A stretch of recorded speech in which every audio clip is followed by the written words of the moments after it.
สบายดีพี่น้องปองปายเมื่อสุขุสุขคนมื้อนี้สาวตุกไปได้พักโหระพาหนามหรือว่าพักกระโสมเด้อมื้อเจ้าสาวตุกไปได้มาจากบอนที่สาวตุกไปเฮ็ดเวียกมื้อนี้มื้อเจ้าเนื่องจากว่าสาวตุกมักกินสาวตุกก็เลยเก็บมาสิเอามาซ้ำไว้เด้อมื้อเจ้าเด้อมื้อนี้สาวตุกเฮ็ดเวียกอยู่ต่างแขวงสาวตุกก็สิมาซ้ำไว้ซ้ำซ่าฮอดมื้อสาวตุกเมื่อบานสตุกกะสิเก็บเมื่อมื้อเจ้านี่สตุกกะซ้ำไว้เพราะว่าสตุกเก็บมาแล้วสตุกยานมันตายเด้อมื้อเจ้าเด้อผักโหระพาหนามหรือว่าผักกะโสมเนาะบางคนก็เอิ้นผักกะโสมบางคนก็เอิ้นผักโหระพาหนามแต่สตุกเอิ้นผักโหระพาหนามเด้อมื้อเจ้าเด้อบอนเพิ่นเกิดเพิ่นมาเกิดอยู่บอนดินแซะดินเล่นดินมีน้ำเด้อมื้อเจ้าเด้อเพิ่นมาเกิดถ้าว่าเพิ่นอยู่บอนแซะบอนมีเล่นบอนเล่นบอนมีน้ำแล้ว เพิ่นจะงามใบเพิ่นบักใหญ่เปิงเซิงแบบนี้แหละมื้อเจ้าเด้อสตุกสิเว้าสู่ฟังกินของเพิ่นก็กินคล้ายคือกันกับผักโหระพาแต่ว่าเพิ่นสิกินหอมกว่าเด้อมื้อเจ้าเด้อกินก็หอมแบบผักโหระพาลำต้นก็หอมแบบผักโหระพาเด้อมื้อเจ้าเด้อใบอ่อนยิ่งมีกลิ่นแห้งกลิ่นหอมแห้งเด้อยิ่งอ่อนเท่าไรยิ่งกลิ่นแห้งเท่านั้นยิ่งกลิ่นหอมแห้ง แล้วซาวตุกก็มักกินมักเอาไปกินกับลาบก้อยซอยแซ่กินกับเมนูศีลเมนูปลาแซ่บเปิดหมื้อเจ้ากินกับแจ่วกับจู้ก็แซ่บกินกับตำส้มตำบักหุ่ง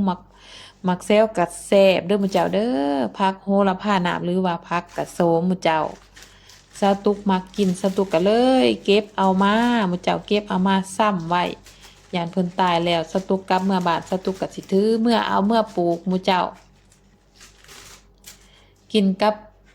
แกงหน่อไม้ก็แซ่บเด้อหมู่เจ้าเด้อมันเป็นผักน้ำอันนี้มันผักเกิดอยู่น้ำกินกับแกงหน่อไม้ก็แซ่บกินกับลาบก้อยซอยแซ่บเมนูศีลเมนูปลาแซ่บเมื่อกินกับตำสมตำบักหุ่งก็แซ่บหมู่เจ้าสุดยอดเลยสตุกมากเลยกินเพิ่นหอมหมู่เจ้า